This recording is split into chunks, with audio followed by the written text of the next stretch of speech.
Senhoras e senhores, foram mais de 12 horas de debate, 5 rondas classificatórias, mais a ronda eliminatória.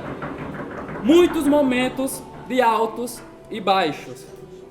De 16 equipes, apenas 4 estão aqui nesse momento. E esse momento é a grande final.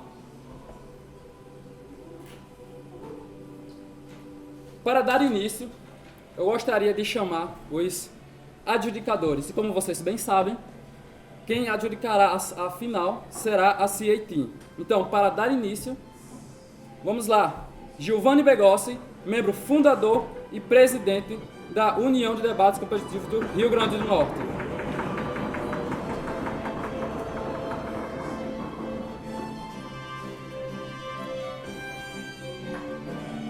Pedro Mota, membro fundador e membro da União de Debates Competitivos do Rio Grande do Norte.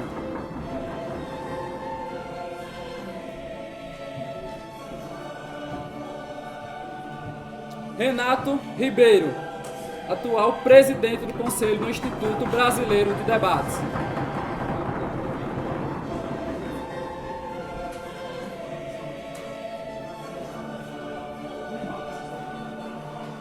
Rodrigo Damasceno, é membro fundador e atual vice-presidente da Sociedade de Debates da Unicef.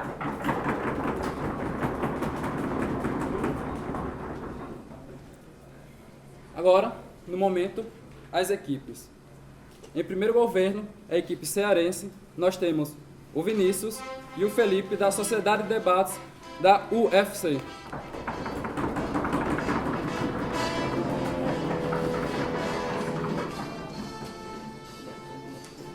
Na primeira oposição, nós temos a equipe Papi Baquígrafo com o Leonardo e o Danilo da UDCRN. Segundo governo, nós temos o Estevão e a Letícia da equipe UFC da Sociedade de Debates da Universidade Federal do Ceará.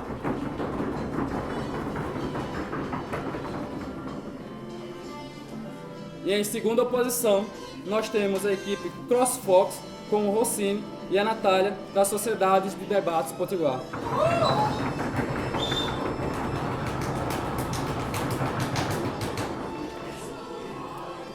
Antes de passar a palavra para o presidente e chefe da adjudicação, eu quero dedicar um momento muito especial para as pessoas que apoiaram, que patrocinaram e que nos ajudaram imensamente para que esse evento pudesse acontecer. Primeiro, claro, eu não poderia deixar de citar o apoio imenso que a Câmara Municipal e a Escola Legislativa deram e cederam para que nós, nesse momento, pudéssemos estar aqui. Especialmente nas pessoas da Michele, que é a atual diretora da Escola Legislativa, o presidente Ranieri, o vereador Robson Carvalho, o Douglas, que é o assessor parlamentar, que me ajudou pra caramba, muito obrigado. A Carla, que é a atual chefe do plenário, e o Canidé e toda a equipe de segurança que fez, basicamente, eles estão protegendo a gente aqui dentro.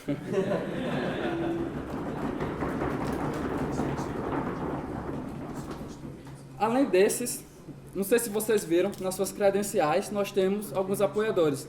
Então, por exemplo, aqui, um dos nossos maiores patrocinadores foram o Escritório de Advocacia Macedo Dantas, Ramalho, Mendes e Maris.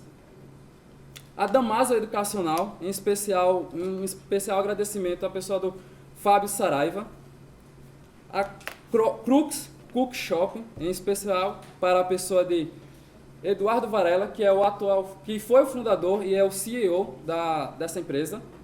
E claro, eu não poderia deixar de citar os voluntários que nos ajudaram imensamente, o Thales e a Edisângela.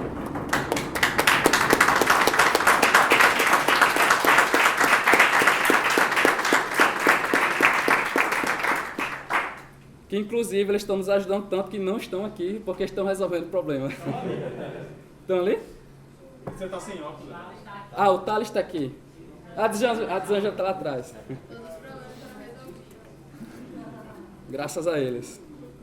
Então, pessoal, muito obrigado. Aproveitem e eu vou passar a palavra agora para o Giovanni. Bem-vindo a todos à grande final do primeiro Open de Natal.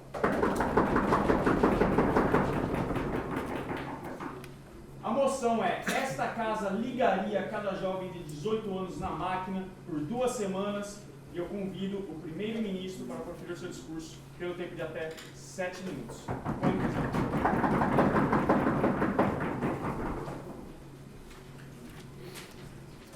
Boa tarde a todos. Meu nome é Felipe Brito. Gostaria de saudar, primeiramente, a bancada da defesa, saudar a bancada da oposição, saudar a mesa adjudicadora, bem como a plateia que está presente aqui em grande número. Pois bem, a nossa moção é: esta casa ligaria cada jovem de 18 anos de idade na máquina por 2 semanas. Que máquina seria esta? Uma máquina que realisticamente simula a vida na pobreza extrema.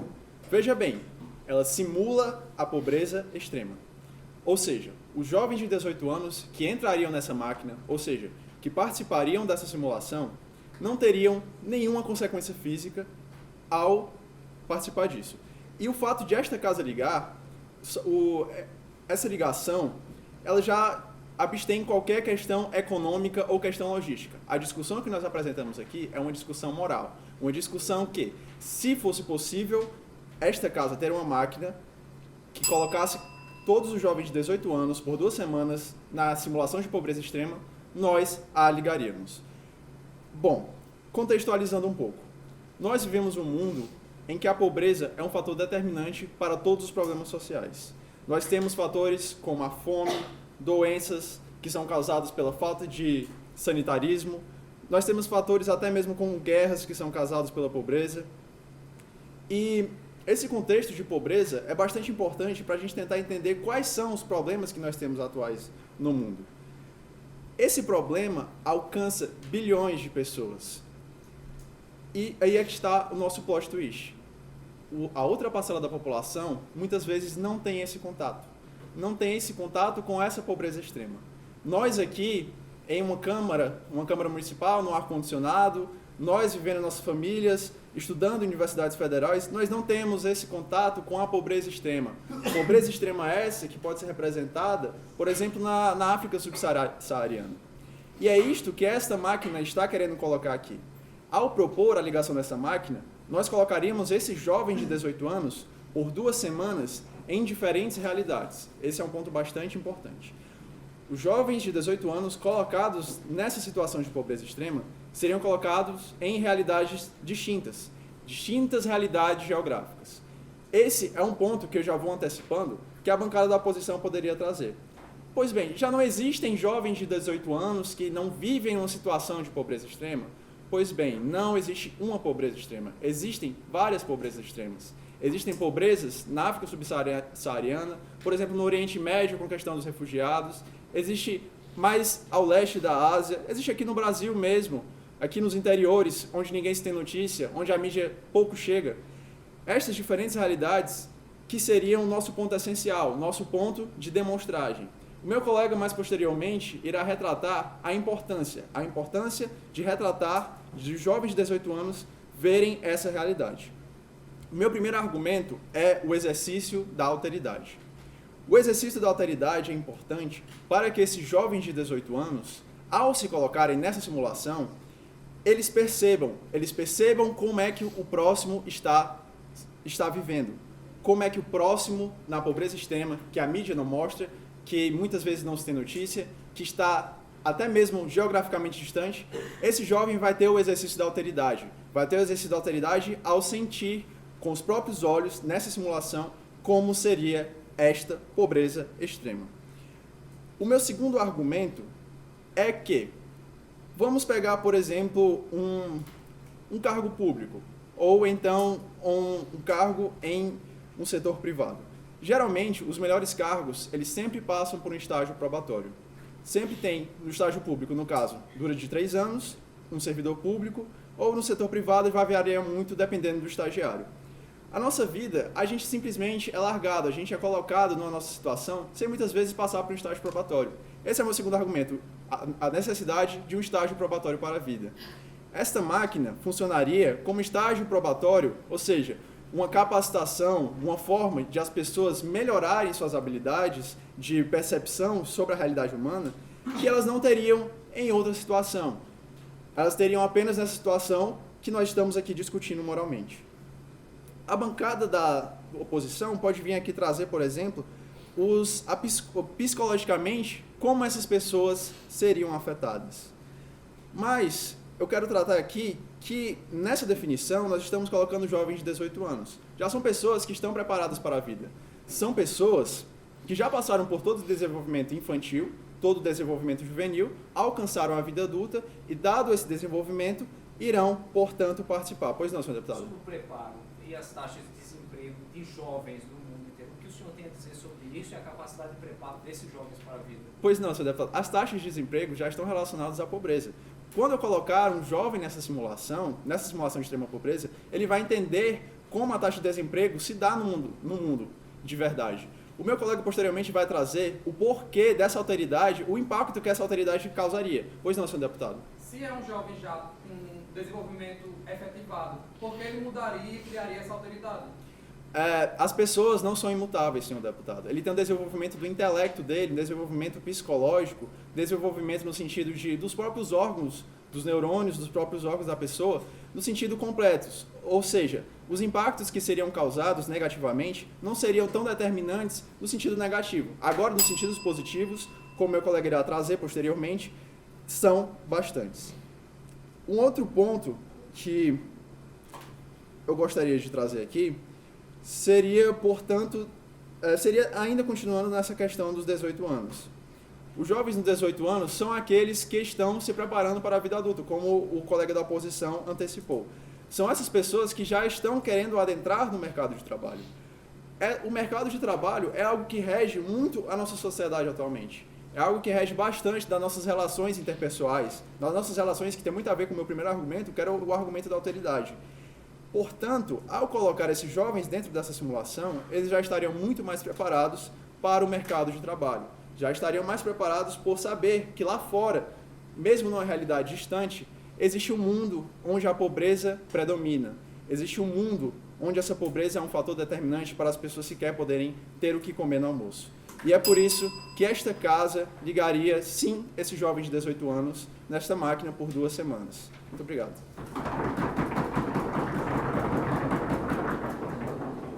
A mesa agradece pelo discurso e convida o líder da oposição a buscar da oposição pelo tempo de até 7 minutos.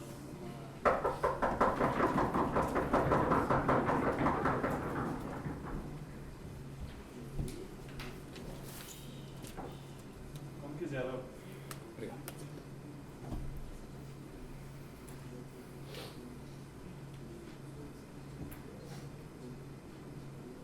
O governo vencerá essa moção se ele provar 2 coisas às pessoas presentes aqui. Que essa experiência, em primeiro lugar, contribuirá para a formação pessoal dos jovens que serão submetidos à experiência. Em segundo lugar, irá criar pessoas mais empáticas, irá criar pessoas que sejam diretamente interessadas em resolver o problema social que é a extrema pobreza. A oposição vem aqui provar que essas são falácias. Pelo seguinte motivo: o contexto mundial dos jovens não é um contexto de preparo. Muito pelo contrário, além das diferenças dos contextos educacionais do mundo, causados justamente pela pobreza, existirão jovens que estão completamente despreparados para uma experiência que os colocará em uma situação limite. Não importa se eles serão danificados na vida real, mas importa o efeito psicológico de ter vivenciado realisticamente uma experiência de extrema pobreza. Nós falaremos sobre o efeito disso. Existe um filme chamado Capitão Fantástico, em que 2 pais resolvem fazer uma experiência com seus filhos. Eles os criam, 7 filhos, na floresta, os educando formalmente sobre assuntos de interesse político, filosofia, biologia, medicina, e eles, nesse contexto que não é de extrema pobreza, mas é de afastamento da realidade social, que não é de extrema pobreza, Eles, quando comparados numa sociedade que é tida como uma sociedade próspera e de pleno emprego, como é comparado no filme, 2 jovens, os seus primos, que são educados numa casa americana normal, e eles que são educados em outra. Percebe-se que mesmo os jovens vivendo em um estado de classe média e classe média alta não estão preparados para lidar com problemas políticos. Eles não estão preparados para se colocar, nem sequer para o seu próprio desenvolvimento pessoal. O que nós queremos dizer com isso? Primeiro ponto, por que é uma falácia de que os indivíduos serão pessoalmente desenvolvidos? Por um simples motivo. Quando a capacidade intelectual, o despreparo intelectual não existe, a resposta que os seres humanos dão a situações extremas de desprazer e dor é a resposta biológica. É do afastamento completo da experiência. O que isso implica? Significa dizer que os indivíduos submetidos a essa experiência receberei mais tarde, irão completamente afastar todas as pessoas que o lembrem sequer dessa experiência. Inclusive, eles podem ser levados à inação de jamais se desenvolverem numa profissão por estarem pensando constantemente na dor e sofrimento que vivenciaram. Essas são as consequências dessa experiência. O segundo ponto, por que não irá criar sujeitos mais valorosos socialmente? Nós dizemos que o contexto mundial é de despreparo dos jovens, tanto por um contexto econômico mundial em que os jovens do mundo não são educados de forma igual e não têm acesso às mesmas formas de educação, e mesmo nos países desenvolvidos como os Estados Unidos, eles não têm uma educação adequada. O que nós queremos dizer? Que, para a maioria dos jovens, essa experiência fará com que eles terão aversão às pessoas que o lembrem da extrema pobreza. Isso fará com que eles simplesmente se tornem menos empáticos. Essa é a consequência. Mas o governo irá trazer aqui, irá existir pessoas que vão extrair dessa situação empatia, pessoas que vão ter interesse em mudar a realidade. Sobre isso, nós explicamos o porquê a proposta também não é válida. Porque líderes empáticos e bem-intencionados, sem pessoas para os seguirem, eles não promovem mudanças. O que nós queremos dizer? Há de se lembrar que na resistência civil da Índia, Gandhi levou 20 anos do Satyagraha para conseguir educar a população, 100 milhões de indianos, como ele dizia. Não há como 100 mil britânicos dominarem 100 milhões de indianos. Quem eram esses indianos? Pessoas que passaram por 20 anos por um processo de educação, um processo de educação política, sobre liberdade, independência, sobre ser submetido à mais extrema pobreza por causa do regime britânico. Saber, não por experimentar a extrema pobreza, mas saber o que ela é, ter a sua capacidade intelectual de avaliá-la e, por isso, agir. E o que são líderes empáticos como Gandhi, bem-intencionados, se não através de um povo bem educado? Nós diremos, será um líder em volta de um monte de pessoas inativas, pessoas que por conta dessa experiência proporcionada pela máquina não saberão agir, pessoas que irão perder a vida, jovens que irão perder a vida e que são a nova geração da política porque foram submetidos a 2 semanas de extrema pobreza. Esse é o resultado, ele recebeu o final. Terceiro ponto, dominação cultural. Essa moção ela favorece que as nações já desenvolvidas dominem ainda mais as nações que não possuem educação formal. O que nós queremos dizer com isso?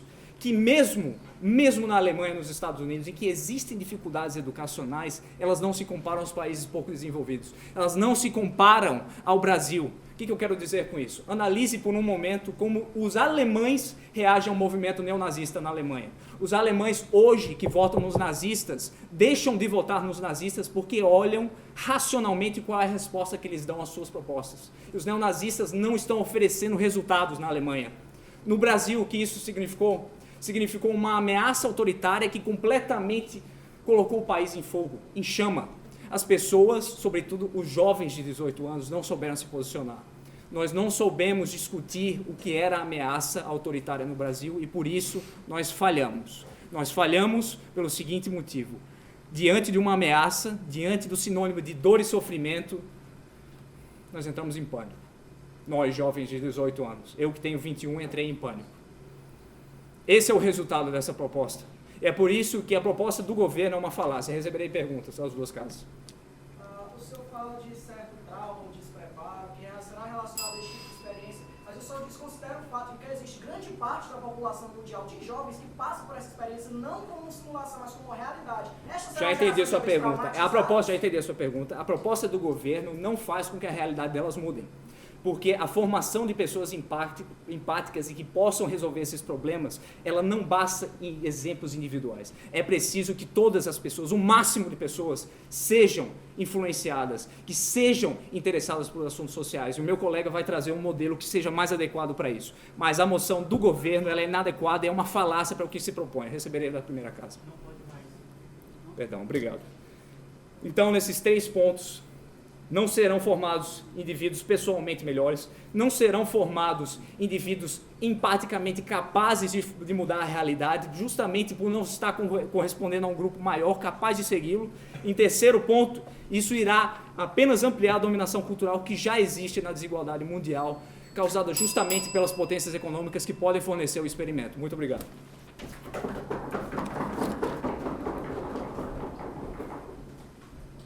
A mesa agradece pelo discurso e convida o adjunto do primeiro-ministro para encerrar o caso do primeiro governo.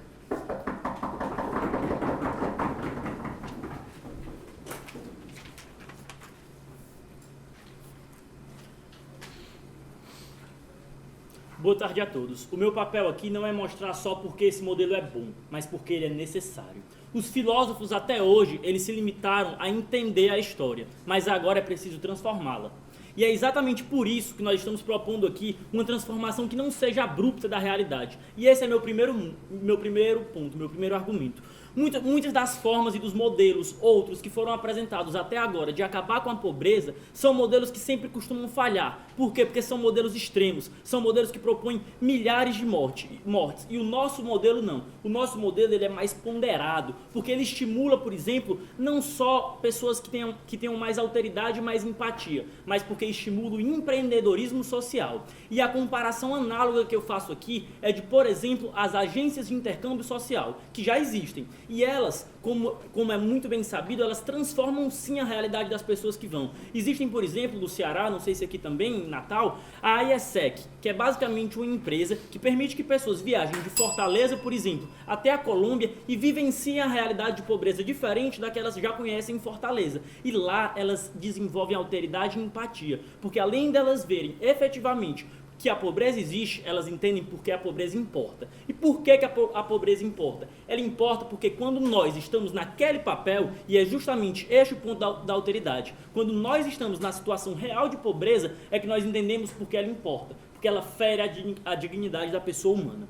E isso entra em outro ponto meu, que é, o modelo que é aqui proposto, ele funciona como um catalisador das transformações sociais. Por quê? Porque dentro dessa ideia de empreendedorismo social que eu tratei, você tem a possibilidade de pessoas do mundo inteiro, em um mundo globalizado, se conectando e entendendo realidades que antes elas nunca iam conhecer. Isso já entra numa das primeiras refutações ao ponto da oposição, que é a ideia de que isso vai trazer uma dominação cultural. Muito pelo contrário, porque pessoas pobres da África que antes não tinham o acesso ao preparo de ver, por exemplo, a realidade do que sofrem as pessoas pobres por conta dos neonazistas na Alemanha, agora elas vão para lá. E agora elas vão ver o que acontece lá. Então, não só você vê as pessoas dos países ricos indo ver as pessoas pobres nos países mais pobres, mas você vê pessoas de países pobres, que já são pobres, indo ver como é a realidade de outros pobres em outros lugares do mundo. E antes de partir para o meu próximo ponto, eu cedo meu tempo à segunda... Você citou o exemplo da IESEC. A IESEC não funciona justamente porque são os próprios jovens que procuram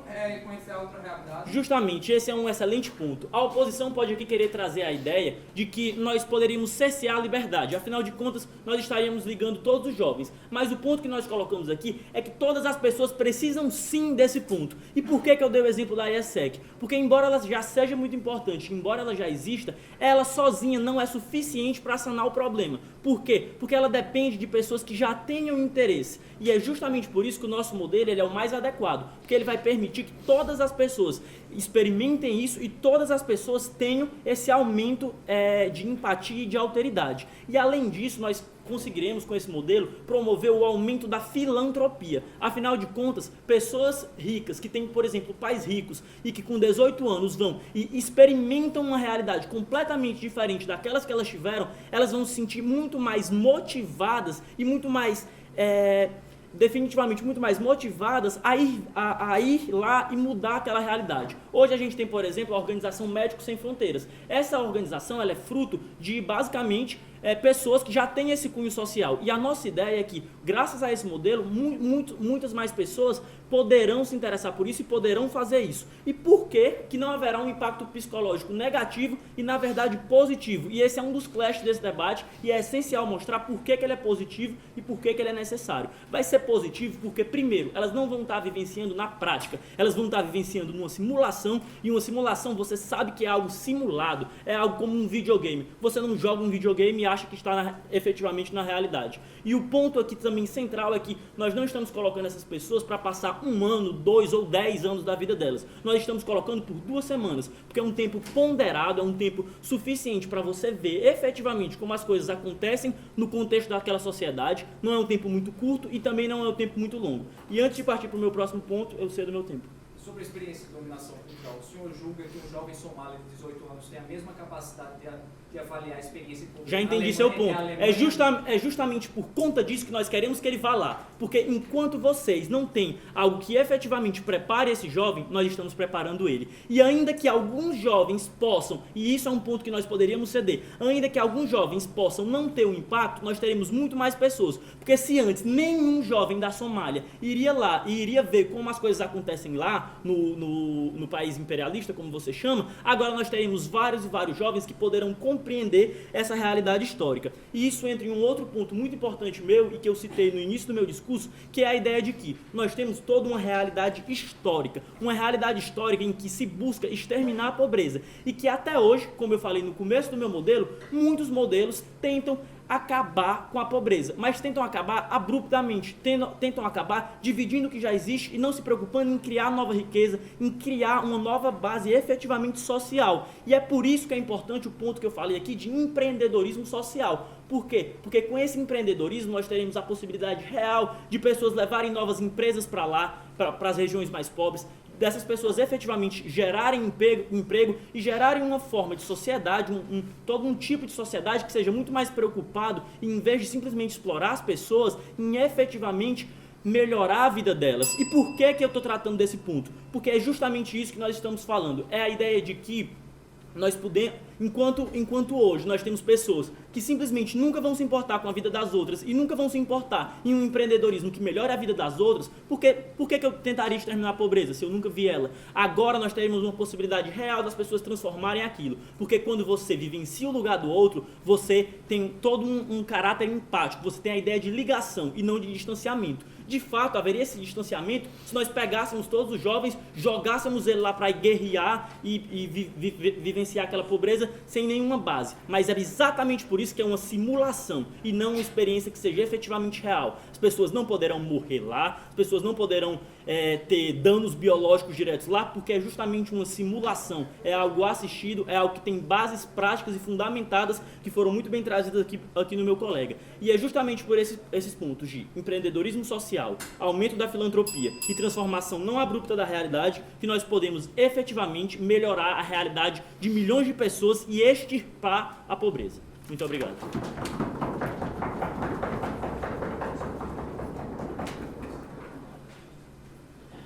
Obrigado, Vinícius.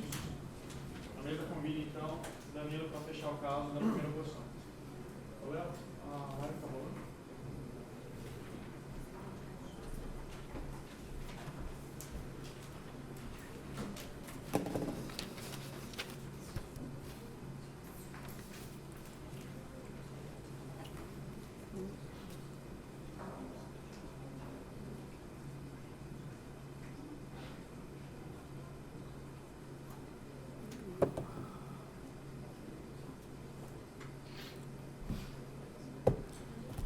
Aos esfarrapados do mundo e aos que neles se descobrem, e assim descobrindo-se, com eles sofrem, mas sobretudo com eles lutam. Frase de Paulo Freire, introduzindo os conceitos de educação popular, onde tem como principal ideia você ver o oprimido, a pessoa que sofre com aquela situação, você entender o que ele sofre não pela observação, mas na sua interação com essa pessoa, para que aos poucos você vá entendendo o mundo dessa pessoa e a partir da percepção dele, a partir da liderança dele, a partir da liderança do oprimido, você saber o que você tem que fazer. Essa proposta aqui é desastrosa porque pega um jovem rico que nunca passou dificuldade, mostra ele um cenário de 2 semanas de como é viver a vida pobre, diz, vai lá, resolve o mundo. Senhores, isso é uma falácia, como o meu próprio colega aqui mostrou, porque a gente tem uma realidade de classes sociais que se perpetuam em toda a história, onde a maioria das pessoas sofrem a pobreza, a fome e a miséria, e temos 2 situações. O rico que nunca passou dificuldade, passar uma experiência de 2 semanas vendo como é a vida do pobre, e o pobre passando uma experiência de fazer um tour de como é ser pobre no mundo todo. Essa é a proposta do governo.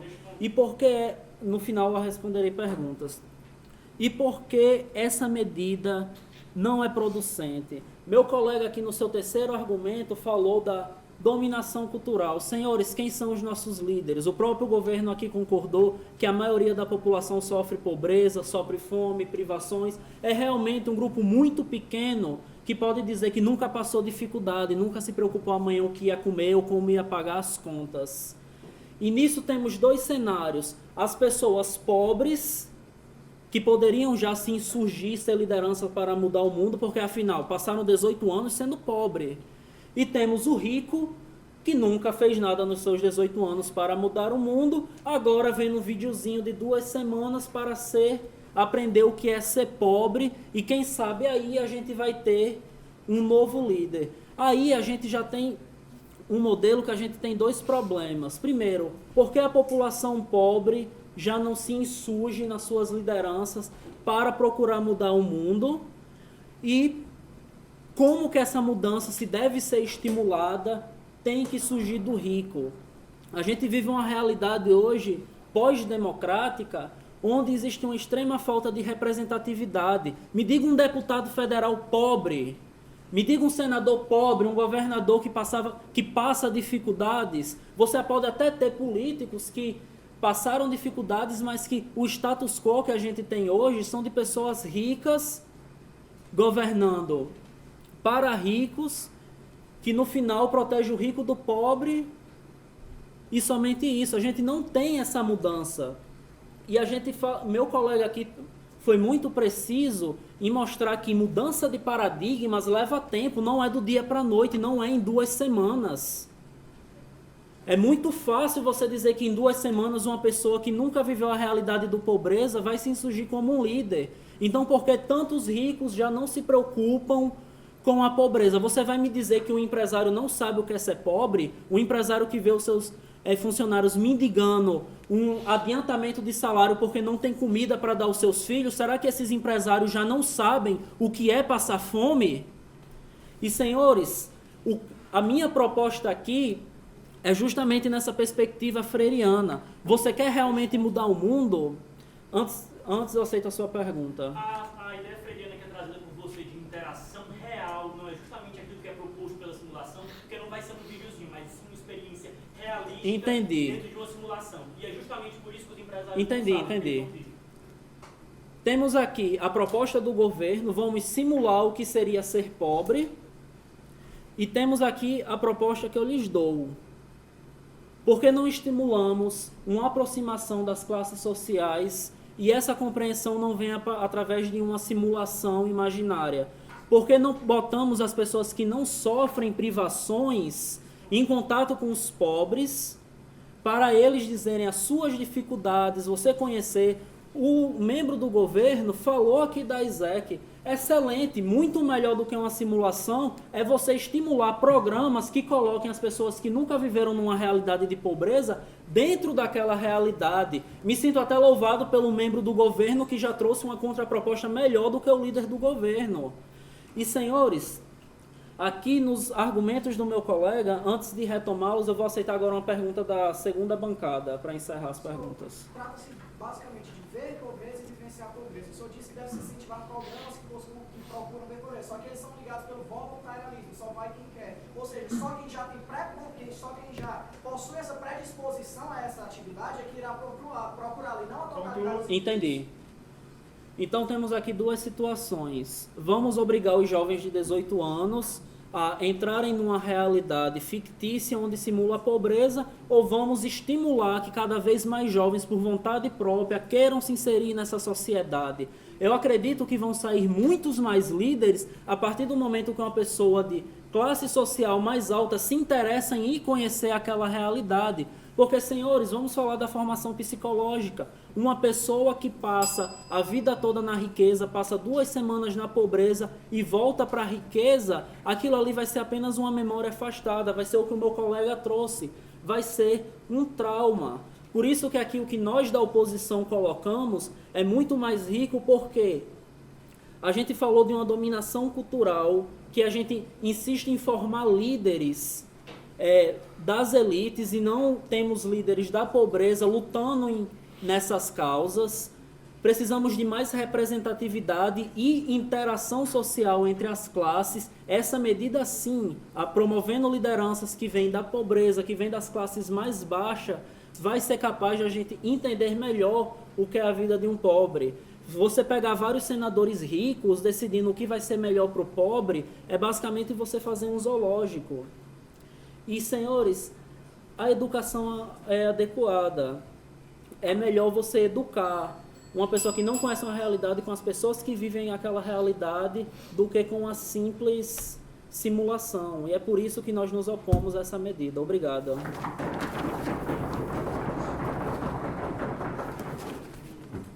Também agradece pelo discurso e convida o membro do governo para abrir o debate nas segundas casas.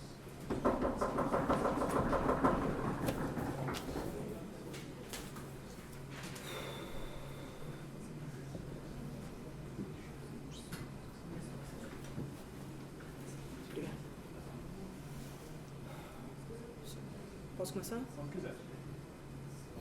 Obrigado por ter discursado a nosso favor, senhor segundo deputado da oposição. É exatamente este ponto que nós queremos tratar. Sim, nós queremos líderes humanos, nós queremos novos Gandhis, nós queremos nossos líderes que conheçam a realidade social. E a única diferença que eu acho que há entre nossas bancadas é em relação ao método em que nós queremos que isso aconteça. E vocês consideram o nosso método ineficiente. De acordo com o primeiro deputado da oposição, nós conseguiríamos ganhar este debate se fôssemos provados 2 pontos. A eficácia de nossas ações e se ela não perduraria a eficácia de tal simulação e se ela não apenas intensificaria desigualdades já existentes. Pois bem, o senhor disse que ela gera afastamento. É justamente o afastamento, é justamente este trauma que nós queremos causar. Por quê?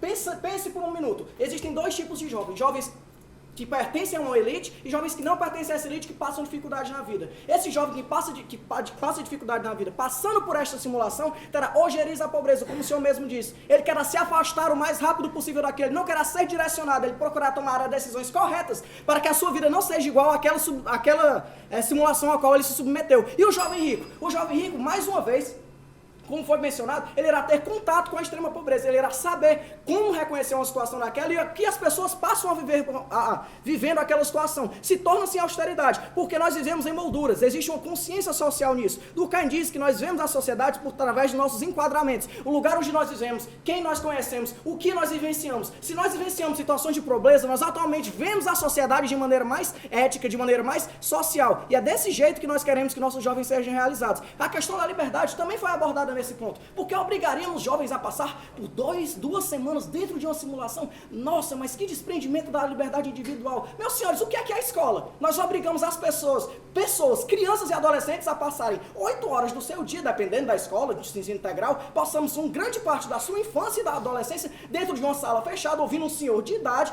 alguém mais velho do que eles, lhes mostrando conhecimentos. Eles não estão tendo sua liberdade cerceada, eles não estão perdendo a sua liberdade de ir e vir, estando naquele prédio, porque a educação é obrigatória. E para que serve a educação? Para que serve a escola? Para nós transmitirmos aos nossos jovens aquilo que nós entendemos como sendo essencial para a vida. E realidade social, consciência de realidade, consciência de que há desigualdades no mundo e que elas são horríveis e que devem ser combatidas, sim, deve ser passado aos nossos jovens. É isso. Nós estamos propondo apenas uma nova experiência educacional para preparar nossos jovens melhor para o futuro. Sim, senhor deputado? Os jovens vivem numa numa escola onde eles aprendem num sistema que eles têm que se favor, esforçar rápido. para competitivamente conseguirem posições cada vez melhores na vida, Sim. um sistema capitalista que a gente conhece. Como é que 2 semanas vai desconstruir anos de formação? Extrema pobreza, não importa qual período o senhor passe, ela o traumatiza e ela o causa um grande impacto. O senhor nunca viveu extrema pobreza, o senhor não sabe disso, nenhum de nós sabe. Mas se nós vivemos pelo menos um dia vivendo como um morador de rua, nós saberíamos e nos lembraríamos ao longo de toda a nossa vida. E como o senhor mesmo falou, nós estamos se querendo prepará-los à realidade, é um pensamento até darwiniano, o mais adaptado ao meio sobrevive. Darwin sempre diz que não apenas nas espécies, e Darwin diz que nas espécies aquele não é o mais forte nem o mais rápido, mas o que melhor se adapta às mudanças, o melhor que se adapta à realidade. O que ocorre é uma evolução social, só um minuto, senhor deputado, uma evolução social. Aqueles que estão mais aptos têm maior preponderância a suprir êxito. Um jovem pobre que tem noção da realidade, que sabe o que é a extrema pobreza e que irá, através do sentimento de afastamento que o senhor mesmo mencionou, querer evitá-la, querer afastá-la daquilo, querer se desenvolver social e economicamente para não recair naquela situação, estará mais preparado do que não a vivenciando. Sim, senhor deputado, a segunda posição, por favor. O senhor falou que a gente cria essa repulsa e através dela não quer isso para a vida pessoal. E o que garante que ela não vai querer a vida pessoal para essa realidade para a vida de outra pessoa? Senhor, empatia nos une como espécie. O ser humano, sim. Por que nós salvamos um bebê? Mesmo que nós não conhecemos, mesmo que nós odiamos sua mãe e seu pai, porque é do nosso instinto a autopreservação da espécie. Nós não desejamos infimamente, dentro do nosso raciocínio, tanto biológico quanto psicológico, como espécie, o mal ao nosso semelhante. Sim, senhor deputado. Então por que atualmente a gente já não se compadece e solidariza com Eu quem entendo, está na rua? justamente porque não passamos por esse tipo de experiência, justamente isso que nós queremos consertar através dessa proposta. Nós queremos proporcionar isonomia e igualdade de experiências entre os nossos jovens para que eles consigam, através dessa igualdade de experiências, desenvolver-se melhor e mais preparados para viver essa realidade. Como o senhor mesmo disse, o senhor, através disso, que as potências econômicas serão apenas as únicas que terão os jovens capacitados e preparados para absorver tais conhecimentos e aplicá-los. Eu digo, o senhor quer negar uma oportunidade julgando-os previamente não capazes? Nós oferecemos educação a todos, nós não julgamos aqueles que estão mais ou menos capazes de internalizar e aplicá-la nas suas vidas. Nós simplesmente ofertando, conhecimento deve ser dado. Não posso julgar uma pessoa como apta ou não apta a adquirir determinado conhecimento. Nós estamos oferecendo aqui uma oportunidade de todos os jovens do mundo saberem como é passar uma situação de extrema pobreza, que aliás é a situação passada por grande parte da população mundial. Apenas 1% da população mundial concentra 50% da renda. E os outros 50%? Estão distribuídos entre 99. Silêncio, certo? Porque é a realidade. Eu não conheço. Os senhores não conhecem. Se conhecêssemos, estaríamos apenas debatendo, estaríamos agindo. Com toda a certeza. Por que não incentivar outros tipos de ações?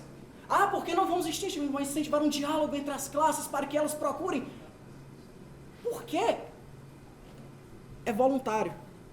Porque apenas quem tem predisposição, quem já possui um conhecimento social, sabe a importância disso. Eu apenas saberei o quanto é importante eu ir para a Colômbia, conforme foi mencionado, e ver a realidade social de lá, se eu souber o quanto aquilo vai ser importante para mim. Porque se eu não souber, eu vou para a Disney. Se eu não souber, eu vou para a Europa. Se eu não souber, eu vou para Fortaleza, para o Beach Park. Senhores, o que acontece aqui é a oportunidade que nós estamos dando aos nossos jovens de viver algo que irá enriquecer não apenas a eles, mas a sociedade e todo o desenvolvimento da raça humana. Não será apenas... É uma relativização da liberdade? Sim, do mesmo jeito que a escola é. Trará grandes benefícios? Sim. Isonomia de tratamento e austeridade, conforme representado. O sentimento de afastamento fará com que nós desejamos sempre que aquela situação não se repita, nem conosco, nem com o próximo. Nós estaremos evoluindo socialmente, um pensamento darwiniano, que nos fará progressivamente evoluir como sociedade. Nós iremos progressivamente, através das experiências, selecionar aqueles líderes que os senhores querem tanto formar. Esses líderes serão formados muito mais frequentemente com esse tipo de habilidade. Todos nós aqui queremos o bem da humanidade. E nós acreditamos que esse é o método. E segundo o senhor, que se provássemos que fosse eficiente, que não perdurasse os problemas já existentes, ganharíamos o debate. Pois bem, até agora estou vendo uma vitória.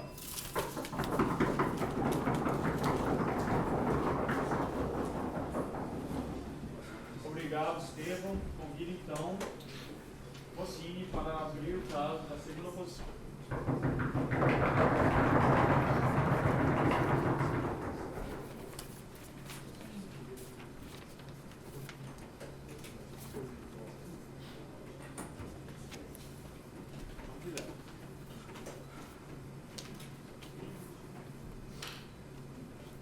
Boa tarde a todos. Eu queria iniciar fazendo algumas refutações sobre o que o governo acha que está argumentando sobre a moção.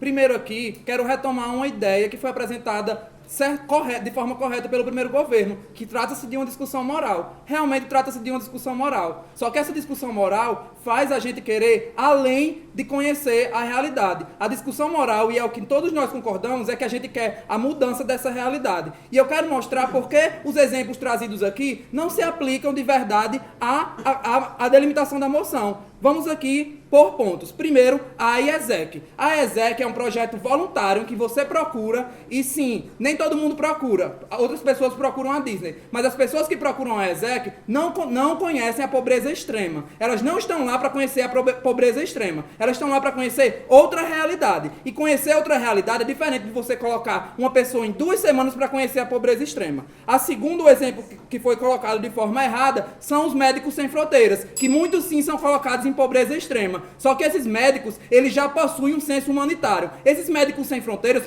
possuem uma formação no país de Cuba em que eles se tornam pessoas mais humanizadas. E eles, como pessoas mais humanizadas, estão capazes de lidar com a realidade de pobreza extrema. E por fim, a cerceação de liberdade é apresentada como exemplo à escola. A escola é totalmente diferente da simulação que está aqui apresentada. Colocar um indivíduo, cercear a liberdade para ele aprender educação, aprender valores sociais, é totalmente diferente do que colocar ele em uma situação de extrema pobreza. E aqui eu quero começar uma contextualização esquecida pelas bancadas, e eu acho muito importante retomar, que é o que é essa extrema pobreza. Vamos aqui narrar o que é essa extrema pobreza. Aqui nós estamos falando de pessoas que querem pegar ônibus, pessoas que passam dificuldades financeiras. Vou narrar algumas dessas extremas pobrezas. A extrema pobreza, dita que exemplificada com a África subsaariana, mas não detalhada, trata-se de pessoas que morrem por doença aos 5 anos, doenças infecto-contagiosas. Trata-se de pessoas que morrem de sede, morrem de fome. Realidade essa que ninguém aqui viu, ninguém aqui passou por isso. E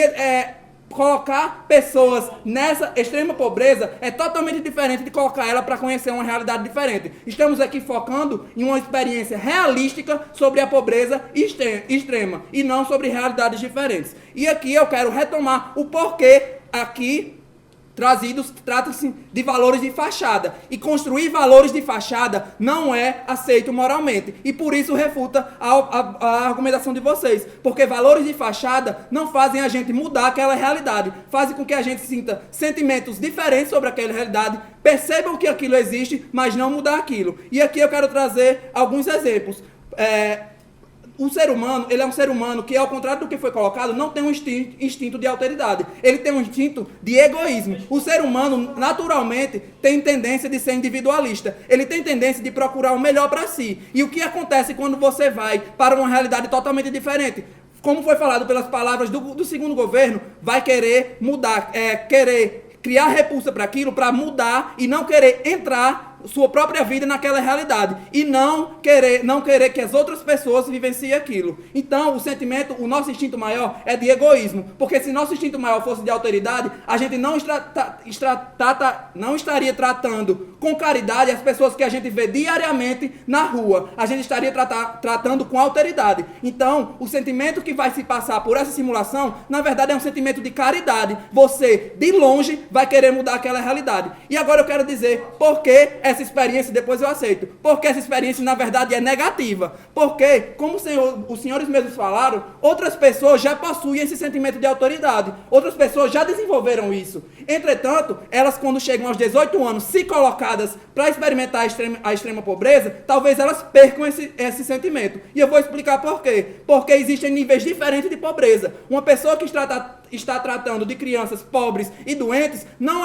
está lidando com a mesma realidade de uma África subsaariana. E a partir do momento que você vê uma realidade de fato, de doenças, de pessoas morrendo de sede por 2 semanas, você pode acabar perdendo esse sentimento de autoridade. Você pode acabar não querendo evoluir para conhecer outras realidades. Então, o que seria mais efetivo era que as pessoas, por estágios, como o senhor mesmo falou sobre estágio probatório, por estágios fossem conhecendo a pobreza e não diretamente para a pobreza extrema. Isso por quê? Porque a partir do momento que você contribui para uma realidade diferente, você vai procurar uma realidade mais difícil que aquela. E assim você vai evoluindo até identificar os problemas relacionados à extrema pobreza. E aqui eu quero falar sobre a diferença entre uma ajuda qualitativa e uma ajuda quantitativa. A partir do momento que você obriga as pessoas a serem, entre aspas, empáticas com outras realidades, você não está, de fato, fazendo com que as pessoas criem um sentimento de alteridade. Você está criando numerosamente pessoas que conhecem aquela realidade. E o que a gente quer, na verdade, é um conhecimento qualitativo. Um conhecimento que passe pela mudança daquela sociedade. O que não ocorre com isso. O que ocorre, na verdade, para as pessoas mudarem, não é com imposição. Até porque você colocar aquilo... colocar a simulação não cria nela o sentimento de alteridade necessariamente. Só que quando você parte do pressuposto de que da base deve ser criado esse sentimento de autoridade, futuramente elas procuram voluntariamente essas realidades e aí sim muda o que é possível mudar. Pois não, senhor deputado? O senhor acredita que a maioria das pessoas vai desenvolver esse sentimento de autoridade sem conhecer? A forma de conhecer não seria uma forma de melhorar? Não, exato, já entendi o seu ponto. O conhecimento não necessariamente é uma forma de mudar essa realidade. Sim, para mudar você precisa conhecer. Agora a gente tem que ver se esse conhecimento perpassa por um efeito negativo em detrimento do efeito positivo. A experiência que os senhores querem colocar para os adolescentes de 18 anos vai causar um efeito inverso, vai causar um efeito de repulsa, como já foi explicado aqui pela primeira oposição. Quero citar aqui alguns exemplos, como o do filme Jogos Vorazes, em que existe uma capital e distritos de extrema pobreza. E quando as pessoas da capital começam a frequentar esses distritos, na verdade elas começam a ter um sentimento de caridade. Elas não possuem um sentimento de tentar mudar aquilo. Elas apenas criam uma repulsa e tentam ajudar à distância. E o que não é isso que a gente quer. E por fim, eu quero reforçar o que não foi detalhado aqui, é que são jovens de 18 anos. O governo entrou em contradição quando disse que são jovens já adultos, já formados, que não teriam traumas, e depois disse que pessoas são mutáveis. Mas ao mesmo tempo que pessoas são mutáveis, pessoas possuem cabeças diferentes. E se as pessoas possuem cabeças diferentes, essa experiência vai impactar de forma diferente. E esse trauma que o senhor quer causar com o intuito de criar alteridade, na verdade pode gerar um efeito inverso e prejudicar a população de extrema pobreza. Obrigado, Lucine. Convido então a Letícia para encerrar o caso do governo.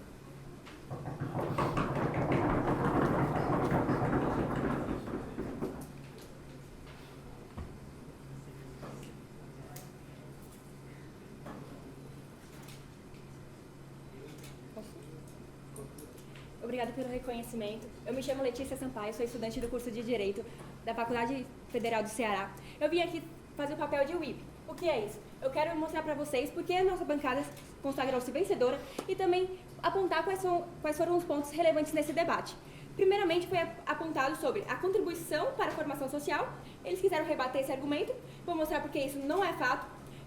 Também apontaram sobre o sentimento que pode trazer com essa experiência.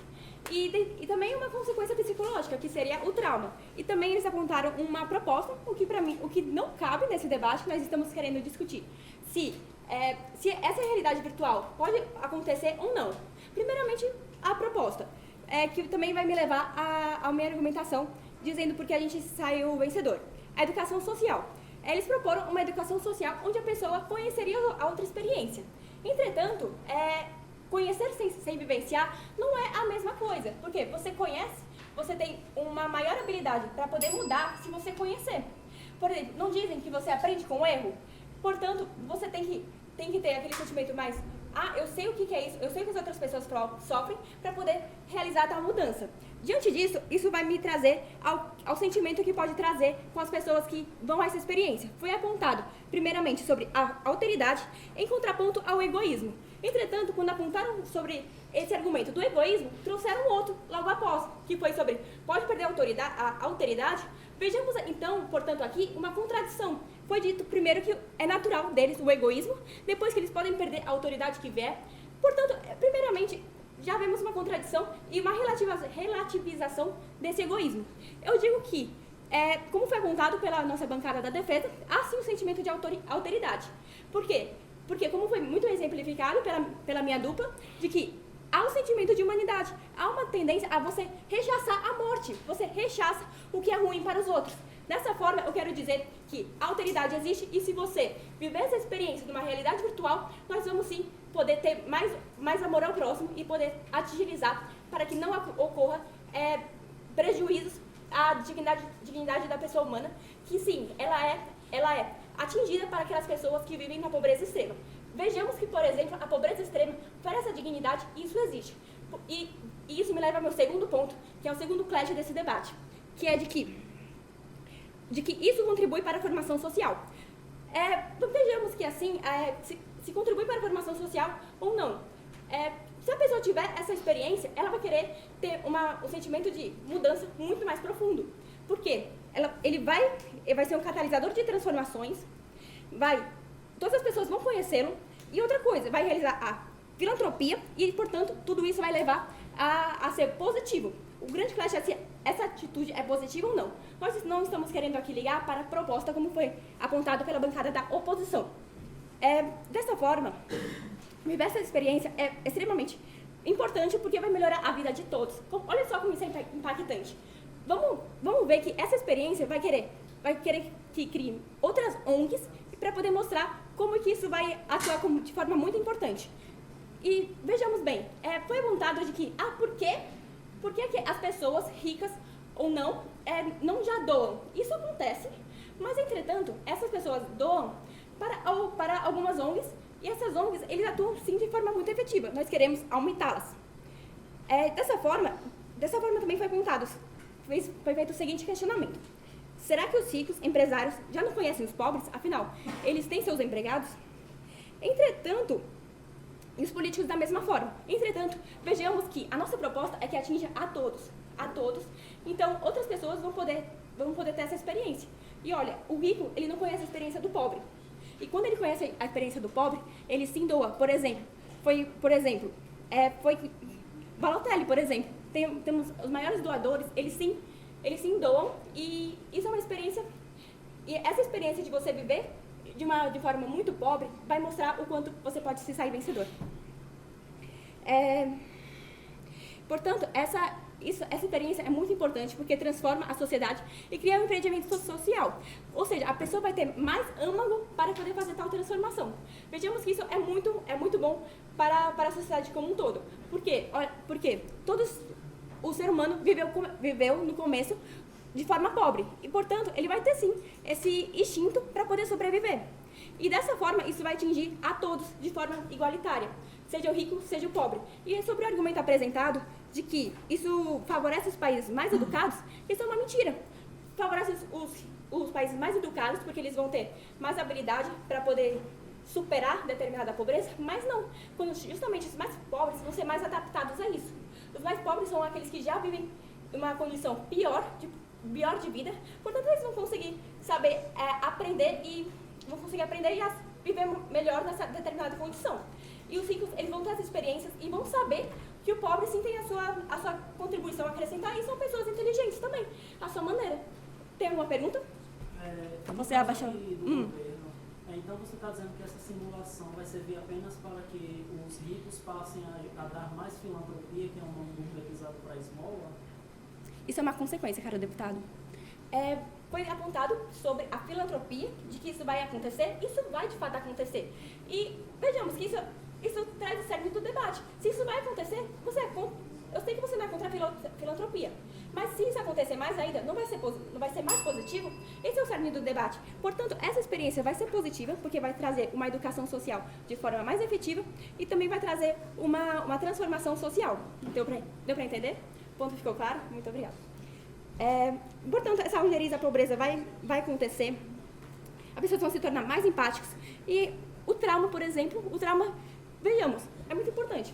A pessoa vai viver aquela experiência e depois vai viver de uma forma muito melhor. Portanto, o trauma não vai acontecer. Se a pessoa era ruim, vivendo uma experiência ruim, pobre, e depois vai melhorar, ele vai ter todas as condições de poder passar por esse período de pobreza e ver que, eu estou bem agora.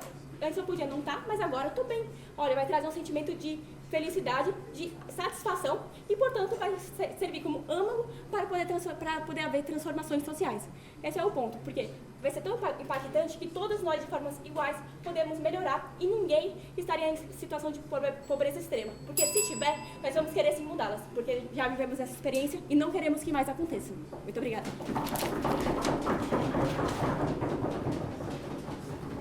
Obrigado, Letícia.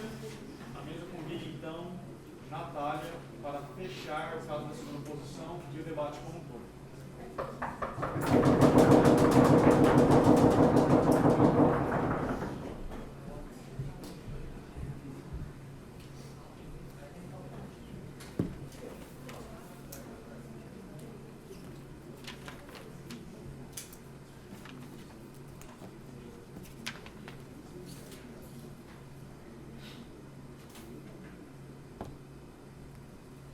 Muito boa tarde a todos. Gostaria de saudar os meus colegas de governo, meus colegas de oposição, a mesa que abrilhanta este debate e a mesa aqui presente. Inicialmente, eu gostaria de trazer alguns pontos que parecem ser o objetivo comum de todos os debatedores aqui presentes. Então, qual é o problema que nós temos? É um problema de fome, de miséria e um problema de distanciamento entre os grupos. Distanciamento entre os grupos pobres, os grupos que estão marginalizados socialmente e os grupos ricos, que não têm contato, sim, com essa realidade. Então, esse é o problema que nós não podemos negar, certo? E qual é o objetivo que nós temos aqui? O objetivo é diminuir essa desigualdade social, é apresentar a realidade desses povos, dessa população que não conhece a realidade, apresentar para ela a realidade de um povo que é maioria, promover a justiça social para esses povos que estão, sim, negligenciados, estão, sim, marginalizados, e fazer com que... E promover o quê? A mudança. Promover a mudança nessa realidade. E qual é a proposta que foi apresentada pelo governo? A proposta é impor uma situação em que os jovens de 18 anos iriam vivenciar essa realidade. E eu vou apresentar aqui aos senhores qual é o problema dessa imposição para promover e para alcançarmos o objetivo aqui presente. Não foi muito bem falado, não parece ser muito bem o objetivo da bancada de governo promover a mudança. Parece que o principal objetivo é apenas apresentar a realidade. Mas eu digo aos senhores, apresentar a realidade não é suficiente. Fazer com que eles vivenciem esse momento não é suficiente para a sociedade. O melhor é promover a mudança. Então eu vou trazer alguns pontos que mostram por que esse modelo não é efetivo e o que nós consideramos que é melhor para a sociedade e principalmente para essa população. Então, vou reforçar o que meu colega apresentou, que é o fato de que tanto o meu colega quanto a bancada de primeira oposição, de que o ser humano ele é egoísta. E os senhores romantizam muito o fato de que, simplesmente ao conhecer essa realidade, ao vivenciar essa realidade, por esse tempo, as pessoas simplesmente iriam desenvolver um sentimento de querer mudar essa realidade. Mas eu digo aos senhores que não, isso não vai acontecer. O que vai acontecer é o quê? Repulsa. Repulsa por quê? Essas pessoas vão viver em uma situação com fome, miséria, doenças. Vocês já acham mesmo que essas pessoas vão querer voltar para essa realidade a fim de mudar? Não seria melhor promover uma formação e um incentivo para que essas pessoas que fossem para esses locais promover sim a mudança, mas a mudança de uma forma em que elas queiram promover, como por exemplo dos médicos que foi citado. Os médicos, eles têm esse sentimento de querer mudar, esse sentimento de querer ajudar, e por isso que eles vão até essas populações para ajudar. Não é suficiente para que promovamos uma justiça social e uma mudança na realidade dessas pessoas, simplesmente por apresentar a quem não conhece essa realidade. O que vai diminuir a desigualdade, o que vai fazer com que essas pessoas elas sejam vistas, sejam reconhecidas e que tenham suas vidas melhoradas, não é o conhecimento, não é ver essa realidade, é promover a mudança. E eu garanto aos senhores, a proposta que é apresentada não vai promover a mudança. Ela vai promover um conhecimento que é suficiente. Mas antes, você está um ponto do segundo governo. Senhora deputada, A senhora está dizendo que conhecimento e experimentação não geram mudança. A senhora acabou de refutar todo o método científico, que é com qual todas as ciências do atual mundo ocidental se baseiam. A senhora realmente acha que esse conhecimento é cabível? Porque ele é realmente a base de toda a experimentação científica e filosófica do nosso mundo. Já entendi seu ponto. Mas eu garanto aos senhores que pode ser efetivo para a ciência, mas nós estamos falando de humanos. Estamos falando de pessoas que não iriam automaticamente, por conhecer uma realidade, querer a mudança. Nós estamos defendendo aqui que nós queremos levar essas pessoas com o objetivo de mudar. Que elas cheguem lá para realizar atividades com essas crianças que passam fome. Para levar educação para essas crianças que não têm acesso à educação. Para levar médicos para as crianças que sofrem com doenças. Não aceitarei mais pontos. Para levar médicos, professores, até alunos de ensino médio, por exemplo, que não têm formação ainda, mas que podem sim ajudar essas pessoas. Então, o que nós queremos aqui é criticar que esse modelo será eficiente, porque esse modelo gerará repulsa, fará com que as pessoas não queiram voltar a essa realidade e não queiram mudar essa realidade, um sentimento de pena. Sentimento este que é o mesmo, que não aceitarei mais pontos. Sentimento este de pena, que é o que muitas pessoas sentem ao ver pessoas de ruas em situações precárias, que nós vemos sim diariamente. Mas ver não é suficiente. A gente vê, nós vemos essas pessoas, sentimos pena.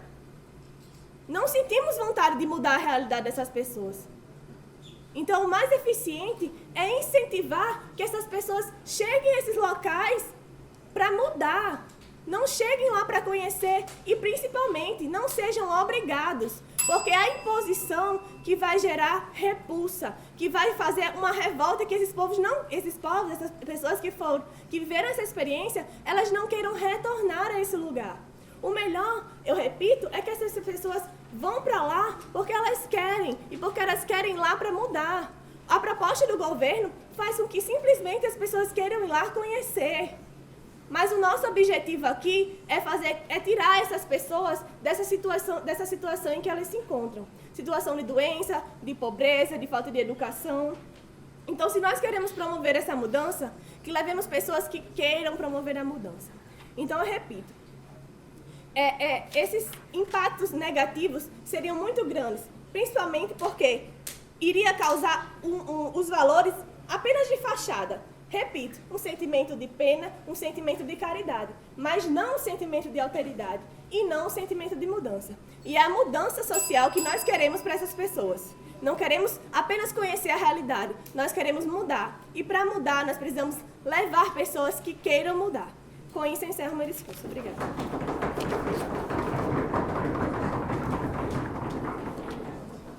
Antes de pedir para que todos cumprimentem, eu gostaria de propor uma salva de palmas para todos os debatedores.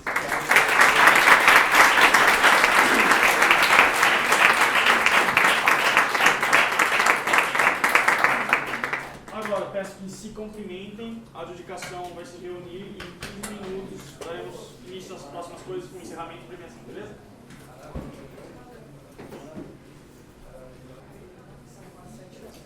Pessoal, minuto da atenção de vocês. Prometo que eu vou ser super rápido. Hoje, quando eu acordei, eu fui tomar banho e a água estava muito fria. E quem me conhece sabe que eu odeio água fria. Só que daí, quando eu me deparei com aquela situação, eu perguntei, o que João Vitor faria?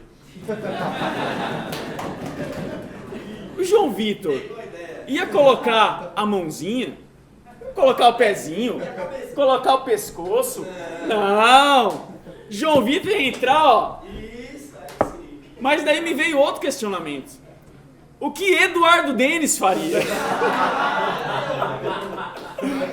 E daí me veio o seguinte, que, meus caros, água fria per se não é intrinsecamente má.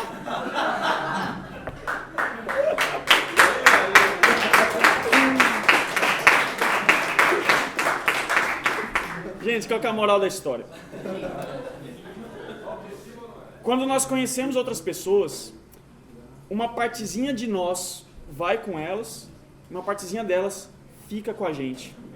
E hoje eu estou muito feliz em dizer que eu sou um pouquinho mais SDP, eu sou um pouquinho mais SDD UFC, eu sou um pouquinho mais CIT, eu sou um pouquinho mais ensino médio. Pessoal, a ideia do Open de Natal é um sonho. É um sonho de aproximar o debate competitivo da sua essência, que é reunir não só uma competição de alto nível, mas também um sentimento de união, de descontração, de irreverência.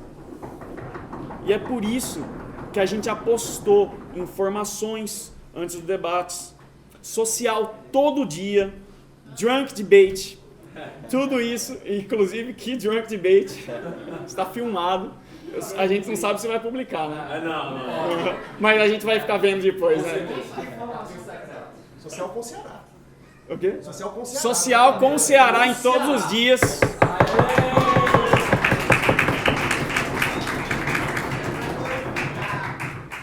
E galera, disse que eu ia ser bem breve, não é? Mentira. O Open de Natal é só o começo desse sonho. A partir de agora, eu enxergo um RN e um Nordeste muito mais forte no debate competitivo. A UDC, junto com a SDP, junto com a UFC, junto com a Tribuna, a gente vai representar cada vez mais, fazer crescer o movimento do debate competitivo nordestino, o debate competitivo no Brasil, e vamos levar essa prática que é tão nobre para onde ainda não tem. Galera, a água no banho estava fria, mas eu tomaria banho frio o resto da minha vida se isso significasse mais momentos como esses com vocês. Até a próxima.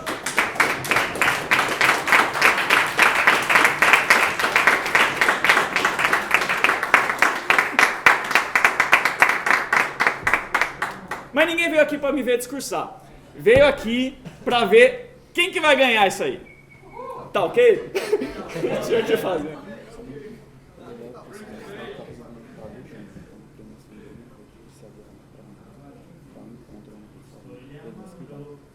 Então eu vou falar, mas daí a gente pega lá, mas eu vou revelar. Sim, você revela, diz que precisa sair e tal. Beleza? Não, tá. Galera, a primeira premiação deste torneio vai para o melhor orador ou melhor oradora. Esta premiação foi baseada nos Speaker Points, que são pontuações que os adjudicadores deram para os debatedores, pontuações individuais, que estavam sempre vinculadas às posições que eles tiveram no debate. O debatedor ou debatedora com maior média nas rondas classificatórias, nos 5 debates, conseguiu este prêmio. E é com muito orgulho que eu posso dizer que o prêmio de melhor orador do primeiro Open de Natal vai para Leonardo Cardoso.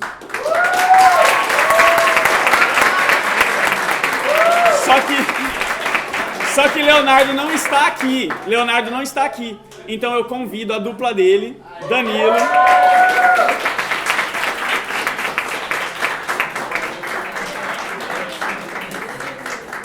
Leonardo precisou resolver um problema, mas ele vai receber hoje na social. Enquanto isso, Danilo vai posar para foto.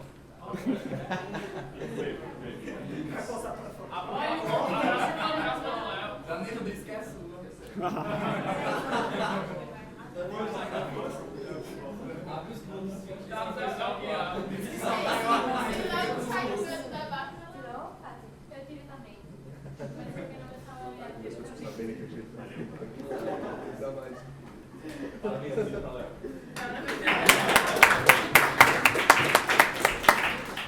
A segunda premiação desse torneio vai para aquela dupla que conseguiu consagrar-se campeã da primeira final de iniciados do primeiro Open de Natal.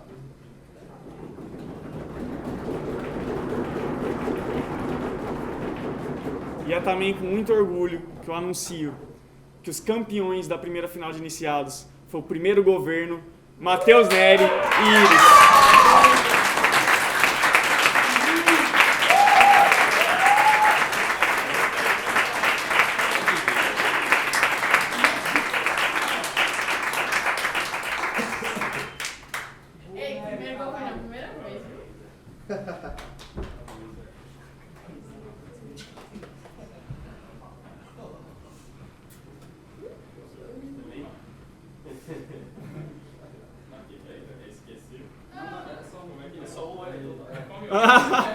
Só um, né?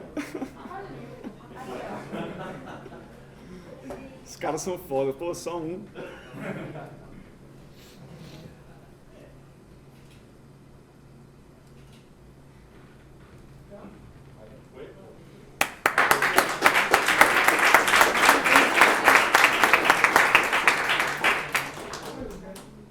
E agora, por fim, para que possamos todos ir para a pizzaria, e o Estevão e a Letícia vão pegar o ônibus, né, infelizmente.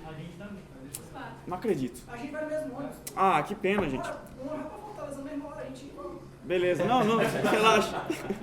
Mas o resto todo mundo vai para a pizzaria. Então, gente, a dupla que se consagrou campeã da grande final do primeiro Open de Natal foi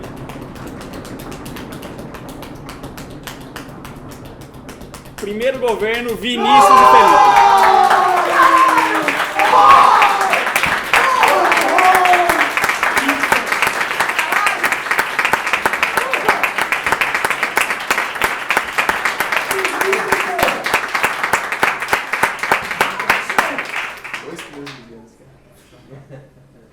Dois primeiros governos ganhando não é algo que você vê todo dia, né, Renato? O modelo funciona, né?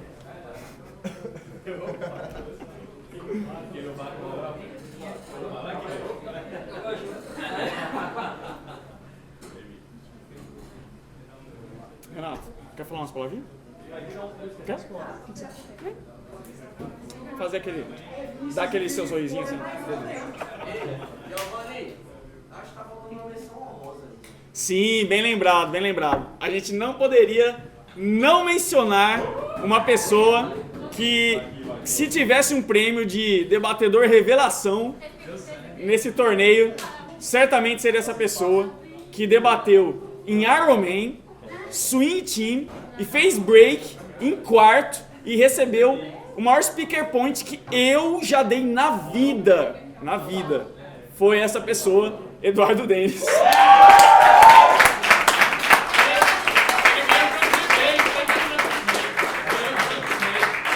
Ele ganhou o Drunk Debate? Ah, é? Ele ganhou o Drunk Debate sem estar, porque o Pedro deu a vitória pra ele. Pessoal, passo então a palavra, agradeço a todos e passo a palavra para Renato Ribeiro para ele usar o charme dele.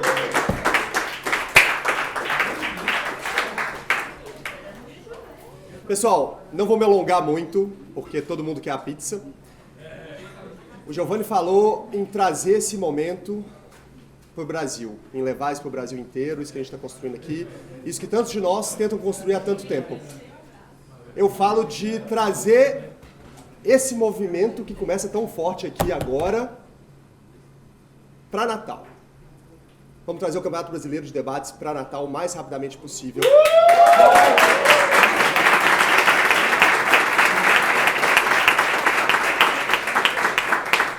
O Nordeste é a mãe dos debates competitivos no Brasil.